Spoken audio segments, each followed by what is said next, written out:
Welcome to the Food Professor Podcast, back half season 5, our 2025 predictions episode. I'm Michael LeBlanc. And I'm the Food Professor, Sylvain Charlebois. Well, Sylvain, we're back after another couple of slow news weeks. Let's see, just announced fire sale on F. Trudeau flags and bumper stickers. Trump declaring economic war on Canada as America burns. Doesn't want our butter. Snowballs in hell. Vichy France O'Leary visiting Mar-a-Lago. All this and more. And as I said off the top of the episode, this is a solo episode, or off the top, this is a solo episode. We'll catch up on the news, though, as it pertains to the industry. And then we're going to get to your fearless predictions for 2025. How was your holiday? Any good meals you want to call out or experiences? How was your holiday? Traditional and great. Sublime, absolutely. So we went back to the cottage, did some skiing with the kids. Everyone was there. Everyone was healthy. So, yeah, we were really happy. We had a wonderful, wonderful time. The only thing is between Christmas and New Year's, there was rain a little bit, but it didn't really damper our spirits, really. We had vodka for that. I mean, we had fun for that. Well, fantastic. And what are you feeding that boy? You're 6'4". He's a big lad, big handsome fella, big handsome organics. Yeah, no, actually, he's doing well. Matthew's doing very well, and he just finished his school at Dalhousie University, and so he's moving on with his career. So yeah, excellent. Quite exciting. And my oldest daughter is going to Dal in the fall. So in engineering, so That's great. Yeah, that's great. What kind of engineering? Civil, electric? I know there's first year it's not clear, but she actually received some scholarships without even asking. I mean, my goodness, I told Dal, how much money do you have? Can you pay me more, please? No, it's great. I mean, she has a strong application, so very proud of her for sure. Congratulations to you getting them over the finish line. I had 3 meals I want to call out. Great Canadian chef and restaurateur Chuck Hughes, been on the pod a couple of times. He's got a new cookbook out, put out in the fall. I made his, I used a Breton pork meatballs and pepperoni lasagna with a bechamel sauce. Best lasagna I've ever made in my life. During the holidays? Yeah, I made it during the holidays. Okay. And last night I made his fried chicken with his hot pepper and maple syrup glaze. Oh my God. So good. Like some of the best fried chicken I've ever had. That sounds pretty good. It was delicious. And then last, my lovely wife and I went to Richmond Station. You remember we had Carl Heinrich. Of course. The chef and owner of the pod. We went there on a Sunday night. We went to a Leafs game, and it was packed. Busy restaurant. Keep in mind, he's hospitality included, right? Yep. So, that as a concept, my observation, that model's working. Certainly for him, the food was delicious, but everybody was like, particularly with no GST, right? What you saw on the menu that's it. That's the bill. So we really enjoyed our dinner. So there you go. That's great. Yeah. And did you see Carl? He was not there on the Sunday night. Lots of great staff, but Carl was not in on the I've never been to Richmond Station. I need to go there at some point. Next time you and I are together in Toronto, we're going. So there we go. All right. It's a date. All right. Well, let's get into the news. Parliament is prorogued. We may have an election in March. So let's talk about the food industry related bills. We've talked about them on the pod last time that were up, down, or sideways. And interestingly, the CRA seems to be still moving ahead without legislation around that capital thing. So they seem to be plowing ahead on that. I think it's Bill C-282 and C-93 that could die on the order table, right, if the writ drops in March. Talk about that for a little bit. They're not officially dead, but they're on life support, really. And because you would have to reconvene, you get Parliament back and Senate, and Senate would need to basically reform all of these committees, and new committee members would need to agree to basically reconsider Bill 282 and Bill 293. So, and of course, in the meantime, you may actually see Parliament government facing a confidence vote. So it's highly unlikely that both bills will survive. So just to remind people, the Bill C-282 is about supply management, protecting supply management during any future trade talks. And of course, that would include with Mr. Donald Trump and COSMA 2.0.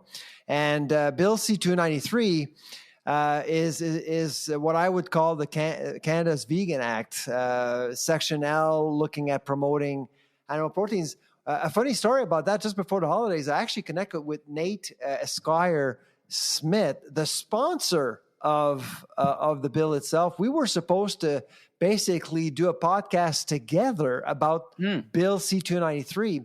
But on that day, it was on the eve that he was actually being appointed to cabinet as housing minister. He's got a new portfolio. So you went from a backbencher to a cabinet minister. That's but I did have a really friendly chat with him off the record. I'm not going to tell everyone what we talked about, but I honestly enjoyed my talk, and we did talk a little bit about the bill itself. But now, given what we know today, I don't think that his bill will survive. But I'm not sure if he cares, because he did say he wasn't actually going to offer or re-offer. But now being in cabinet, obviously, you can't really go into cabinet like in December and not re-offer. So he's re-offering. So maybe he'll come back in a new parliament with a brand new Bill C-293. Who knows? Interesting. I think there's labeling legislation. There's there's a bunch of legislation that's now in. The capital gains tax is another one. Though the CRA says they're proceeding as if it's passed. Yeah, I know. For this tax year, this is crazy, right? That's like, what kind of craziness is that? Only tax courts could actually overrule whatever they're doing. Yeah. The CRA, man. I mean, the CRA has in past done retroactive things like that. So, I mean, I hear there's law on either side of that. So that'll be an interesting one to watch because absolutely stuff is it just makes farming and family businesses less attractive, and that's not a good thing. Exactly. Now, let's talk a little bit of politics in the context of the food industry. There's probably a short list of candidates that are looking at taking that PM gig from Mr. Bubbles, Mr. Champagne, to Mr. Bay Street. Any thoughts who the food industry might like to see as PM, at least for one day, the one day they're going to be PM? Yeah, I honestly haven't thought about it because that person is likely going to see a very short spring job. That person's tenure is going to be very, very short. What are your thoughts on that? Have you given any thought? Do you think there's one person who would be a better fit? Personally, and this is a very unpopular thing to say probably right now, but I do believe that Melanie Joly would be a good prime minister, better than as a minister of international affairs. That would be my guess. There is a school of thought about that. She's, she had that New York Times feature on her. She's clearly, gearing up for a run. And I'm a fan of Anita Hanan, to be honest. I think she's a strong candidate as well. Yep. And so we haven't heard anything from her, so I don't know what's going on there. I was not too surprised by Dominic LeBlanc's decision not to run, not to go for it, because there's too much on the go right now. There are zero guarantees, many candidates. We don't know what's going to happen with the election.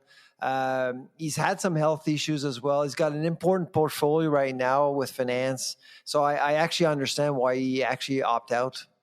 Yeah, there's a school of thought. We often say we're not a politics podcast, but I don't understand the procedure. As a cabinet minister, can you run for leadership of the party and the prime minister, like within the Liberal kind of candidate rules? I have no idea of whether you have to resign as a minister and then run.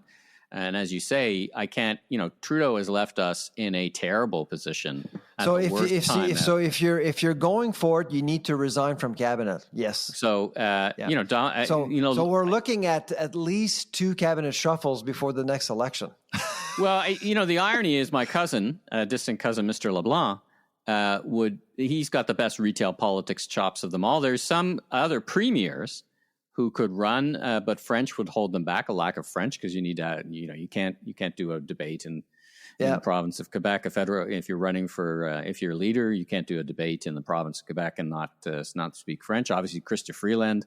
Philippe François Champagne actually did some work in the food industry, so he's more aware of what's going on. So that would be a good thing for him. Dominique LeBlanc was my favorite, I'll be honest with you, for two reasons. I think he actually understands fisheries, seafood, a lot of ag going on in the country. He is his New Brunswick roots. Yeah, he's from the Maritimes, so and he's fully bilingual. So, but in terms of agri-food, I think right now, if you look at the slate of candidates, like Mark Carney, for example, wouldn't resonate at all with the agri-food sector. Like zero. Well, I'm not sure he'd resonate with any Canadian off Bay Street. I mean, he wasn't he supposed to be the finance guy? And Christy Clark really is not really connected with either agriculture or agri-food at all. Yeah, but no French, so she's out. Yeah, like she can't. Not realistic to even think about. And Chrystia Freeland, I mean, she's clearly won her her war with Prime Minister Trudeau. I mean, everything unfolded after she resigned. Oh my God. Yeah. I mean, if she wanted to destroy the government, she accomplished her mission for sure. Well, but I kind of look at that in the way that it happened in the U.S. Something had to be done to get Biden out of that chair and out of that race. In that case, it was some other people that in the Democratic Party. In our case, it was Chrystia Freeland. Something had to push Trudeau out. It's still 6 to 8 months too late. He's left the party in terrible situation. He's left Canadians in terrible situation. I don't have much good to say about the way he left. But in terms of finance minister, her record is not great. So I'm not sure if the Liberal Party would have any interest in appointing her. Yeah. She did well as a trade minister for sure. Yeah. Listen, I'll tell you what, it's all academic, so to speak, saying that to an academic, because there'll be an election. They'll get the shit kicked out of them. So none of these people are going to be the prime minister. 100%. Their ratings will go up. The big loser in this is Jagmeet Singh. Did you see the latest poll? Like they're actually polling as high as the Bloc. Here's what's going to happen. Your next polls that come up, you'll see the Liberals go up to 30 points, so they'll close the gap, but they'll never close the gap with Poilievre and the Conservatives. So you'll be prime minister for a day. So it's really academic. So asking for a friend, any idea how much food or goods that Greenland exports to the United States? I have no idea, but I'm sure you know now. Well, I think it's pretty close to zero anyway. I just thought, as a way to start talking about, as a comic in all seriousness, Trump's economic warfare claims, listen, we don't need. He's treating the world like the Monopoly board. Well, listen, by the way, if I was Russia or China, I'd be encouraging that conversation. Wait a minute, you can just erase a line. Maybe I'll do that with Ukraine and Taiwan, by the way. Anyway, this stuff that goes on. Now, listen, I got a question for you. Yep. If you were trade minister today, whatever portfolio you're a trade minister, or you're advising trade ministers today in the agri-food sector, what would you be considering as a range? There's a number of scenarios that can happen, all the way to this is just bluster to this could happen in some big way or small way. Would you be considering countervailing tariffs? Would you be preparing to repair relations with India? Would you be fixing provincial barriers? Would all these be on your list of things that you'd be thinking about right now? Certainly, you're probably taking his threats pretty seriously to some degree or another. I know sometimes you think it's just bluster, but it's kind of diverting from the point. Yep. You certainly, I think, would be starting to prepare the what if scenarios that are not entirely unlikely. What do you think? Well, let's go with your hypothesis that the Conservatives will win the next election. I would actually act as the government in waiting and make sure that you're at inauguration on January 20th, that you go to New Delhi, meet some folks, make some connections. Also, you would need to go to China as well. Build some bridges there as much as possible, because I do think that conservative governments tend to be more trade friendly, and we'll talk about this for our predictions in 2025. I do think the world will get easier and more understandable and predictable in 2025. And I know that people may say, no, Trump is actually going to be in the White House. I actually think that I think we know enough of Donald Trump to distinguish noise from facts and policy.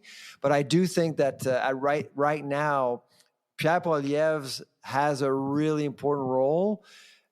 He shouldn't be on vacation, be just a government in waiting, not doing anything. He should be a government in waiting, doing everything, just like he's actually in power already. I think that needs to be accomplished. So whenever Trump talks, he doesn't talk about someone he doesn't know, like he did yesterday about Pierre Poilievre. He actually spoke about Pierre Poilievre without knowing who he was. He needs to know who he is. Same with India, same with China. I mean, Trump did say yesterday we don't need Canada's dairy products. Interesting. But there is a message embedded in that comment. So obviously Americans don't buy Canadian dairy products because they have too much of it already. So they're looking at market access. It's just setting the tone and making sure that Canada knows that dairy is a target. And that's why he said what he said yesterday. Yeah. I don't know. You and I differ on this because I think you think he's playing chess and I think he's playing checkers sometimes, like that random stream of windmills killing whales and toilets that don't flush. Like sometimes I think it's strategic. Sometimes it's just whatever pops into his head on any given day in those press conferences. So anyway, I'm not sure he's thinking as deeply as you are about some of the nonsense. But what I'm thinking, so first of all, Trump is not America. Okay. He's just a spokesperson. So that's one thing. And when I say Trump, I'm thinking of Marco Rubio, Elon Musk, RFK, everyone actually supporting him. The new FTC president, which I don't remember his name, but anyways, there's his group coming in is much stronger. And by the way, younger than his group back in 2016. So Biden's executive, his cabinet was on average 59 years old. Do you know what the average age of Trump's cabinet is for January? 48 years old. Kash Patel's like they're young, right? They're much younger. They're much younger, and he's 78 years old, same age as Biden when he started his presidency. So this is actually going to make a difference, I think, and it's going to push Trump to make certain decisions, but it won't change his style. Well, the thing that. And again, we said it many times, but I want to end on this. We're not a political podcast, but as I've been thinking about it, he has a very short runway mandate, right? He's in 18 months, he's got to get done because he's a one-term president, right? Unless he changes the Constitution. So he doesn't but we disagree on that.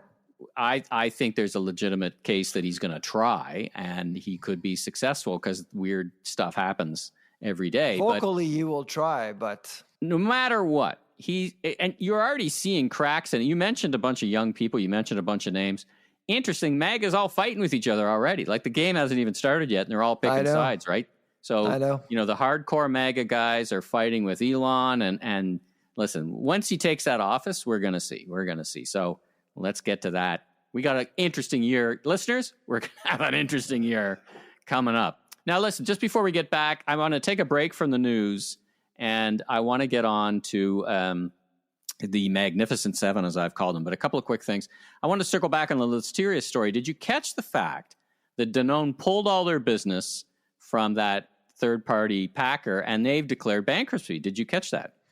Yeah, they're under creditor protection, absolutely. And that followed the very excellent Globe and Mail investigation. So I wasn't surprised by the outcome. Frankly, if you don't have Danone, if you lose Danone as a customer, that's not good for business. Who else you got? Yeah. Yeah, exactly. So I'm not surprised. I believe they have 4 plants in 2 countries. So I don't know what's going to happen, but this episode just didn't make the company look good. I think they failed in many different ways, so they kind of deserve it, to be honest. They actually killed 3 people.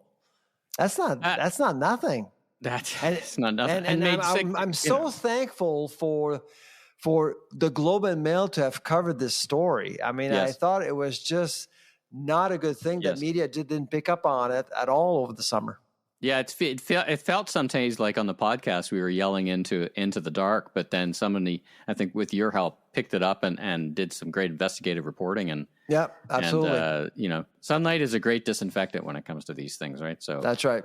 Exactly. Shout out to the Globe and Mail. All right, we'll get back to the news in a bit. A few more things I want to talk about, but let's get into now your magnificent your 7 predictions for 2025. Let's start with automation in the food supply chain. I think AI is going to be a huge issue. Of course, in 2024, people may say, well, Sylvain, AI was a big issue in 2024. Well, it was socialized quite a bit. And investors actually just invested. But in 2025, we'll see the rise of artificial super intelligence, focusing on reasoning, focusing on efficiencies and waste, and forcing companies and CEOs to go to their CIOs and COOs to basically optimize everything they do. And automation is going to be a big key. And we're already seeing it with the port situation in the US. If you remember, last year, they settled on wages, and they were waiting until January to settle on automation, but that's going to have a ripple effect on everything we do. You see, right now, if you look at the pace of investment and advancement in AI, there's going to be more done with AI in the first quarter of this year than in the last 2 years combined. Okay, so every quarter this year, AI is going to explode, and the food industry will be absolutely impacted by investments, by the will to really understand the consumer in real time. And of course, there is this fear about AI still out there. Will AI go against consumers? But I think as we try to adopt new ways to do things better in the food industry, people will forget about that. They'll just focus on, okay, what are the benefits for industry and for consumers as well? So in 2024, what we saw was the fear factor, the dynamic pricing and surge pricing and all that stuff. But now, and I actually had a chat yesterday with a consultant in food waste, and I can tell you they're using AI to help seniors home to reduce waste, food waste a lot. So this a couple of 4 seniors homes in Ontario, I don't know if you knew this, but on average, a senior's home in Ontario will waste 63% of all the food prepared. Yeah, 63%. Well, when you think about it, when you actually serve seniors, a lot of seniors aren't hungry. They're dying. They have some health issues. They don't really eat. And so they waste 63%. This firm using AI, and he says, well, artificial super intelligence, they're able to actually reduce the 60% down to 11%. Come on. That's incredible. Yes. From 63 to 11%. That's 11%. So I think you're going to see more of these stories as we try to optimize and operationalize AI, not just to socialize it, because that's what we did really in 2024. We talked about AI, and you went to conferences. I went to conferences. We talked about AI. We kind of know and people related to Chat GPT and stuff. There's more to it than that, and I think industry will actually catch up and embrace this opportunity.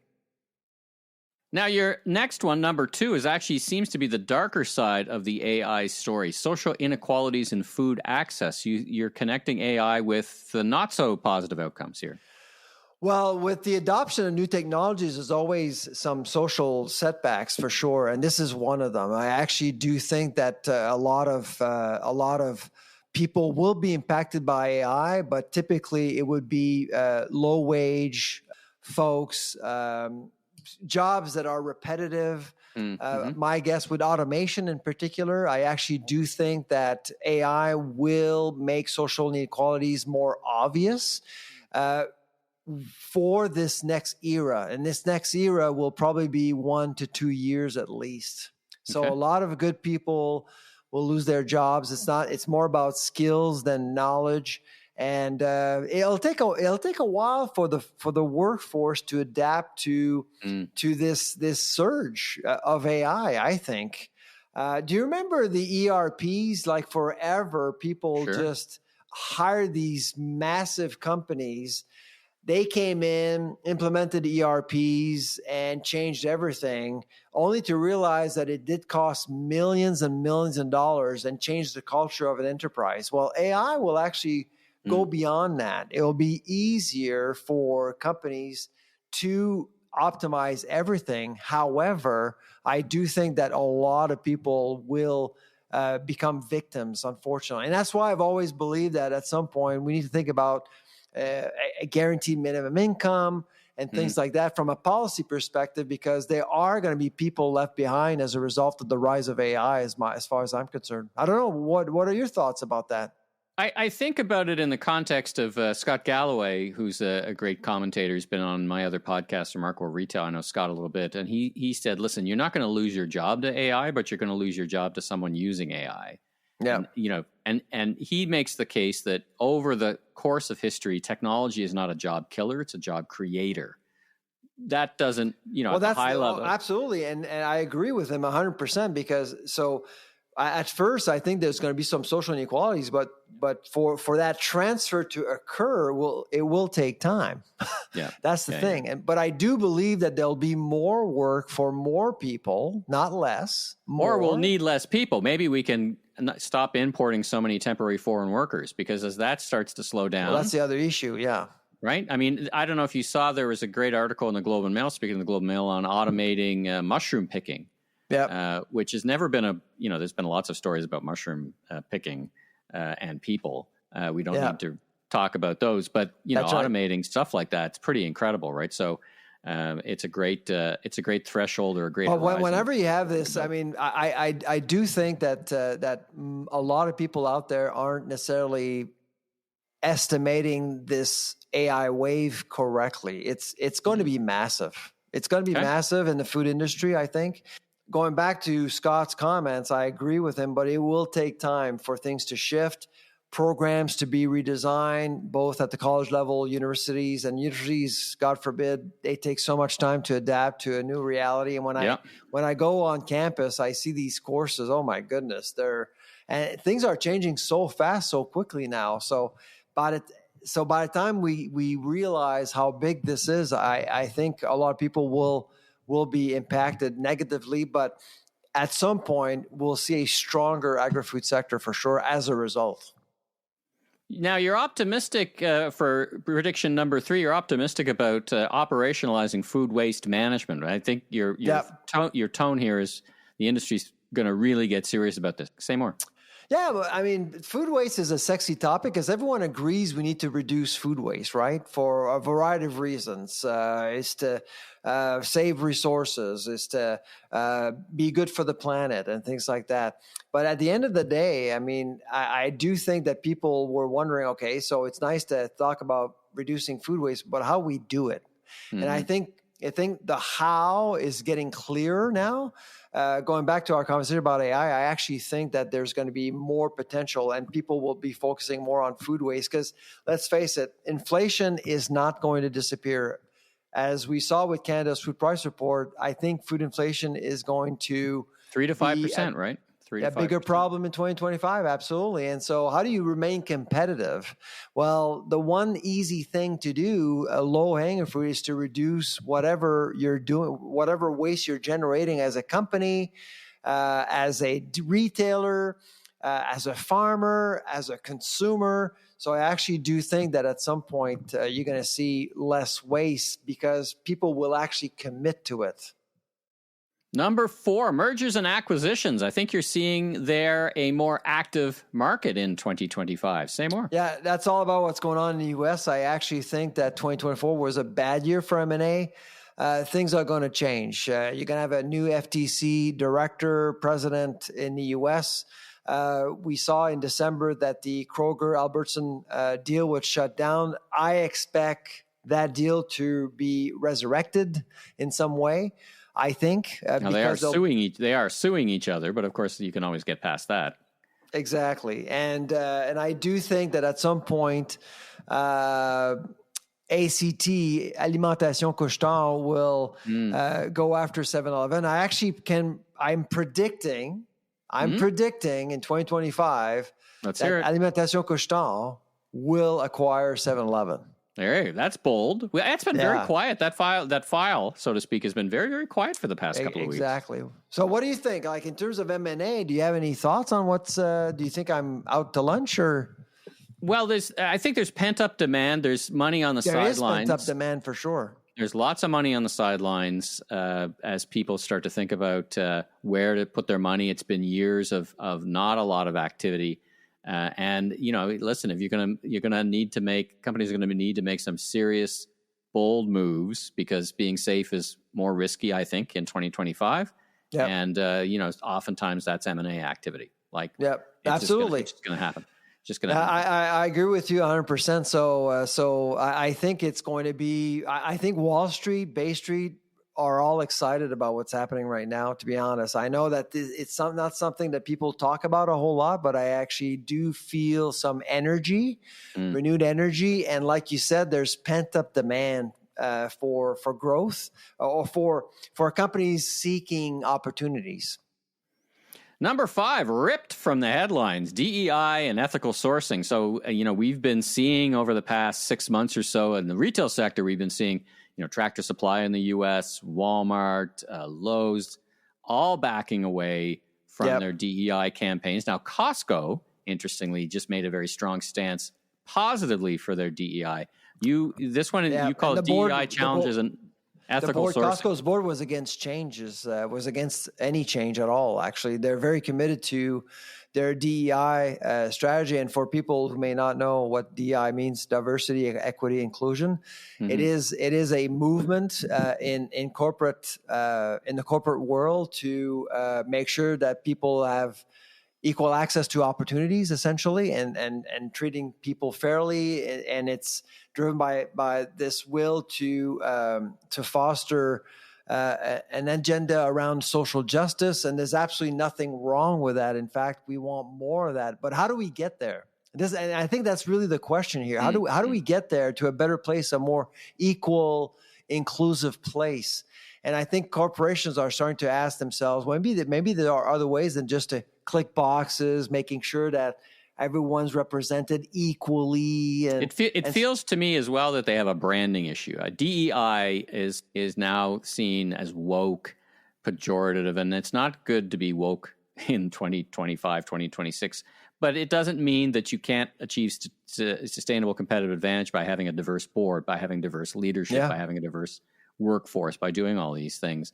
The benefits are substantial, but I think it needs a rebranding almost, if I can put it that way. In the corporate world, in the agri-food corporate world, I think wokeism is on its way out, but not socialism.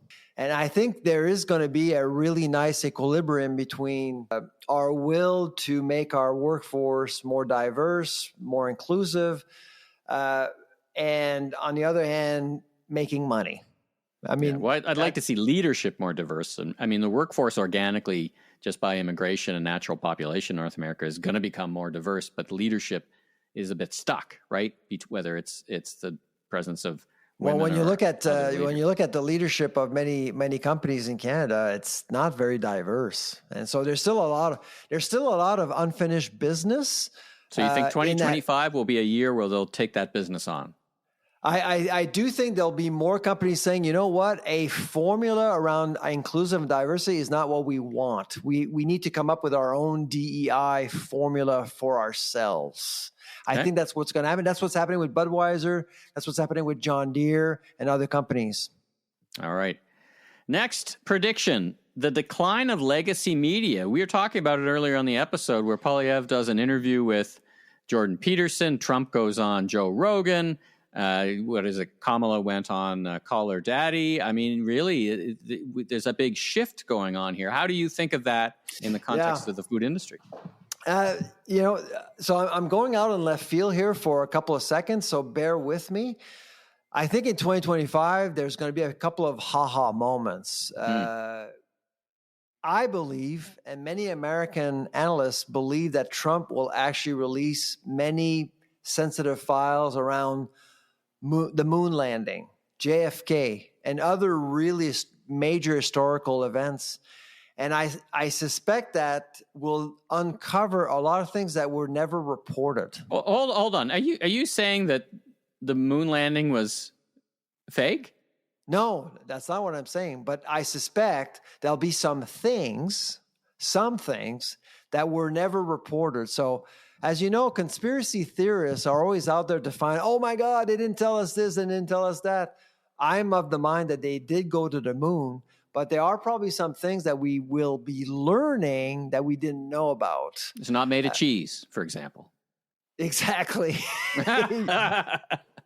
Exactly. So, but I do think that there's going to be major stories in 2025 that will actually just push people away from legacy media. And that's why for food, and this is important for food companies, for anybody in the food sector, because the food sector, as you know, Michael, they're laggers when it comes to adapting to media, social media.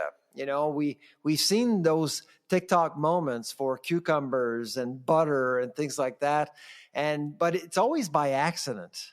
It's never been strategic. Whereas you've seen other sectors embracing new channels, embracing podcasts, embracing different opportunities to connect with the public.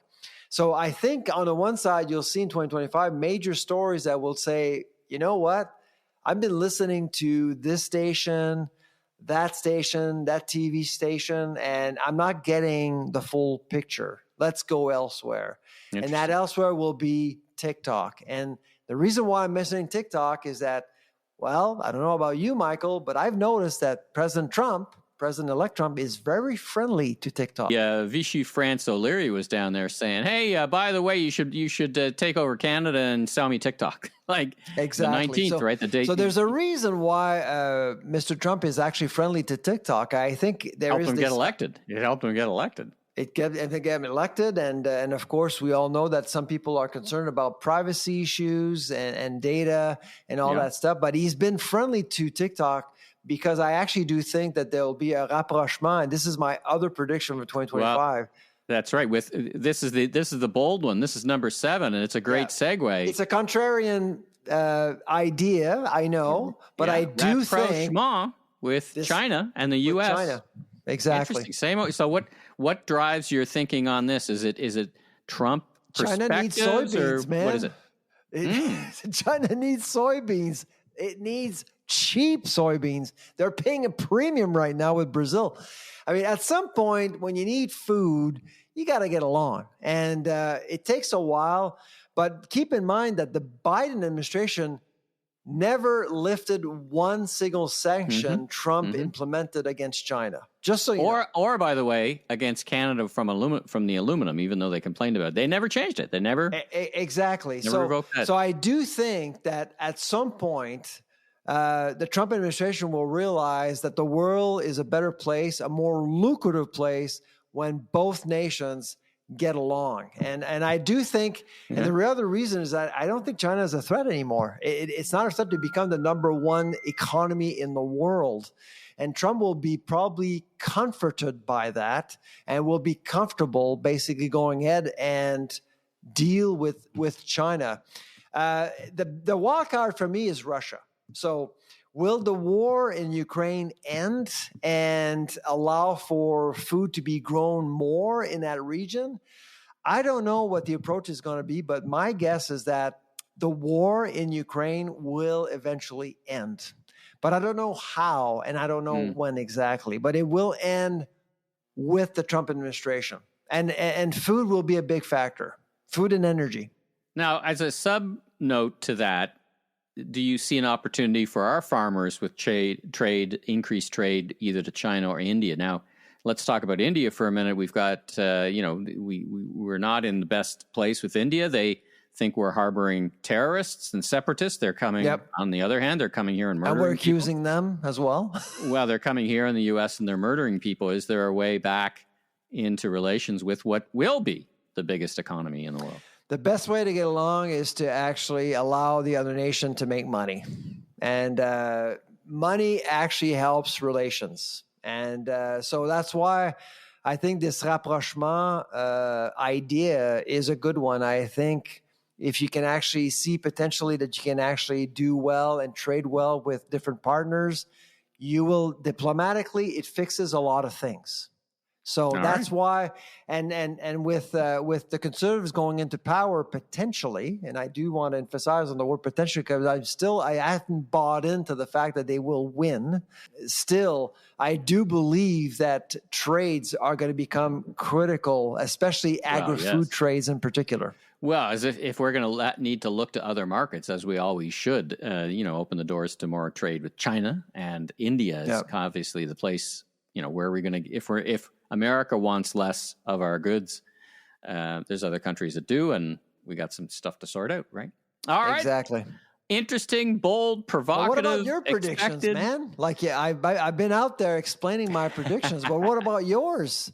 Well, I think the one that occupies my time more in the food space in Canada for 2025. We've talked about it before, but I think this will be a huge year for Ozempic Nation in Canada. We've been seeing the impact. Did you see Cornell's report? 6% food reduction in America. I was thinking of this. I remember I mentioned I was at the Toronto Maple Leafs hockey game. So I'm watching, and the big interactive rink boards, suddenly Ozempic takes over all the rink boards. And it's been a while. Canada has been very constrained in getting supply of GLP-1 drugs, whatever their brands are, and all the different types. But I think 2025 will be a huge year. We're seeing in America what is happening. It's not really happening as much in Canada because there's been a constraint on getting the product. I think this is going to be Canada's Ozempic year in 2025. And that will have, literally ripped from the headlines, a massive impact on the food business. And we see food companies trying to say, well, how do I make craveability to people who crave different things now?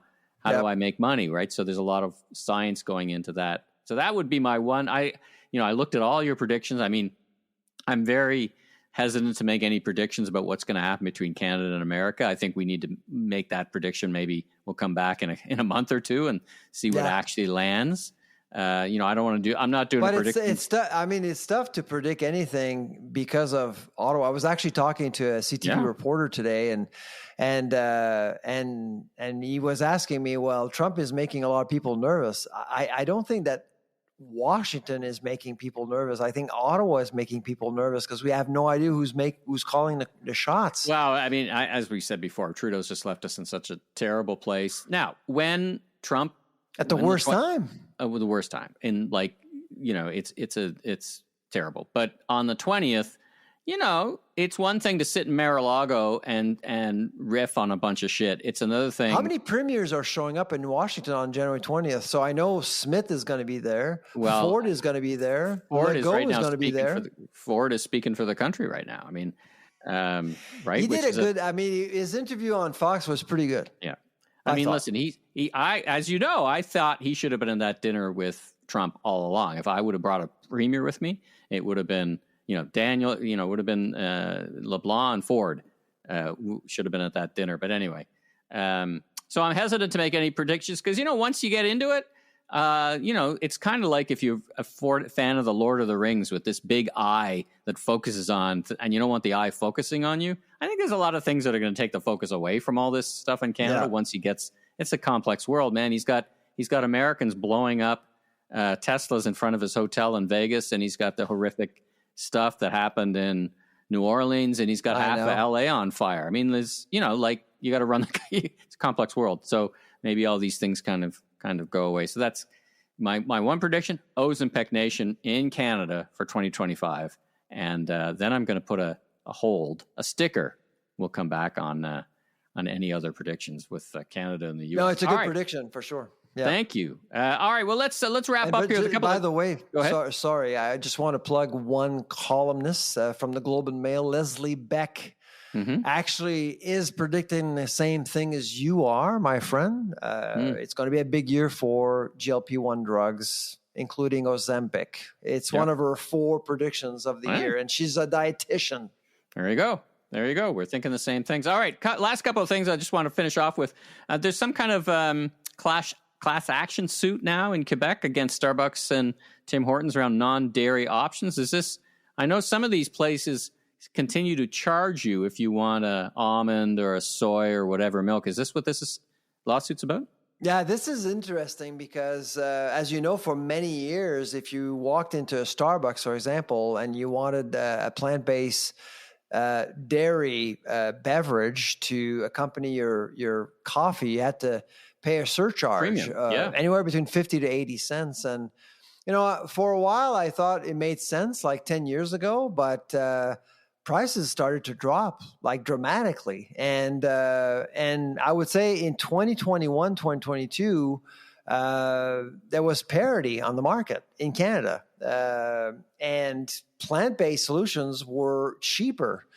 And I was wondering about two things. One, I actually think that these surcharges are discriminatory. If you're lactose intolerant, right, and you can't drink milk, why the hell would you pay more because of a physical ailment you have? I mean, that's discriminatory. And of course, people make choices to become vegans or vegetarians. I like almond in my coffee, but I still drink milk, but I like almond in my coffee. You can't discriminate against them. And so that's one thing. And secondly, the surcharge financially was just not justified anymore. And so this firm actually got a hold of our study in 2022 and basically said, I think that we have a case. And so we've been in touch with them, and we're actually going to be refreshing some of that data this year to accompany the class action. But my guess is that, if you're hypothesizing the fact that that some chains out there were charging too much, unjustifiably, I think there's a case. And by the way, when the case started to be prepared, guess what happened? Starbucks pulled its surcharge in October, and Tim Hortons did the same a couple of weeks ago. Interesting. The plot, if not the coffee, thickens. There you go. Exactly. That's the kind of humor you come. That's the kind of humor you come for on this show. Our friends at Olimel. Yeah, new logo at Olimel. New logo. Olimel has got a new fresh logo. Did you see it? It's nice. I mean, whatever. Does it signal a new day for that company? I think it's more for internal purposes. I think Yannick and his crew went through a lot. 3 plant closures. I mean, it was a disaster for a couple of years. It was very tough for Olimel. And I think at some point they said, you know what we're going to do? We're going to treat ourselves. We're going to have a good time rebranding ourselves, because branding is not that important for Olimel. So I think it's more about image, corporate image. It's more about a refresh, internal pride, refresh. Yeah. And so I was happy for them, but the logo is not like a game changer for anybody outside looking in. I mean, that's generous. Yeah, that's generous. Let's talk about coffee prices. So there seems to be, unlike olive oil, let me frame it this way. Olive oil seems to be having a better year, and the prices are coming down, even though it was one of the biggest year-over-year growth. But it sounds like the crops in Spain have been better, Greece have been better. It doesn't seem like it's going to work out that way for coffee. It seems up and to the right. What do you think? Yeah, both Vietnam and Brazil, the top producers of Arabica beans, they're actually facing some headwinds. They're not producing. Yields are down. You need a specific climate to grow Arabica beans off a mountainside, and they're running out of space, and the production is just not there. So prices are much higher, and they're going to continue to be high. So the record was set back in December, on December 10th, 2024, just a couple of weeks ago. The pound of coffee was at $3.47 US. Wholesale market stuff, right? Yeah, exactly. Wholesale market rate. And right now it's at about $3.20 US. But it hasn't dropped a whole lot, so I do think that coffee will remain expensive. Nespresso this week announced that its capsules were going to be increasing. I'm expecting chains to actually increase prices before the end of the GST holiday, by the way. So sneak that one in. Sneak that one across the goal line. Yeah. For me, in 2025, there are going to be 4 certainties of life: death, taxes, cheaper olive oil, and more expensive coffee. All right. last thing, and I don't want to end on a bummer or anything, but this avian flu seems to be hitting in London, Ontario, and somebody's actually died from it now. Is this the next COVID? No, I don't think so. I'm mostly concerned about the industry itself. The avian flu is a disastrous flu disease for the industry. Lots of losses. Eggs, right? Cost of eggs in America. The cost of eggs. It's a disaster for consumers. From a public health perspective, I'm not overly concerned. Unfortunately, there was one death, but the 65-year-old person who died had a compromised immune system. Keep that in mind. And that person was in close contact with birds quite a bit, actually. And so that's one thing that people need to keep in mind. So I wouldn't panic. And there are no food safety issues related to the avian flu. So I shouldn't worry that I was eating my Chuck Hughes chicken with his delicious maple sauce and hot sauce. I shouldn't worry. Was the chicken dead? I believe so, yes. So you're safe. All right. but we slaughtered over 1 million birds in Canada. 8 farms in Ontario declared that they were impacted by the avian flu. So there's going to be more. We're not done. So my guess is that over time that may actually impact poultry prices in different provinces, and of course egg prices as well. So we're on the lookout for that for sure.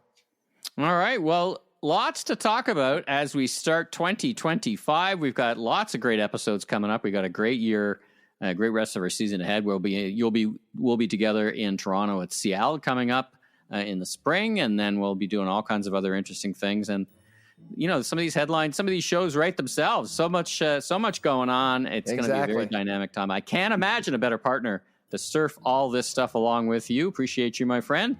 Absolutely. This is our podcast, and thank you all for listening. And by the way, be sure to tune in to our YouTube channel, the Food Professor Podcast. We're putting more effort, more content up there, including some video and some other fun stuff. So tune in to the Food Professor Podcast on YouTube.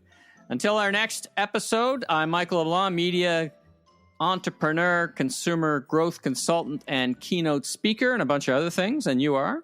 I'm the food professor, Sylvain Charlebois. Safe travels, everyone. Take care.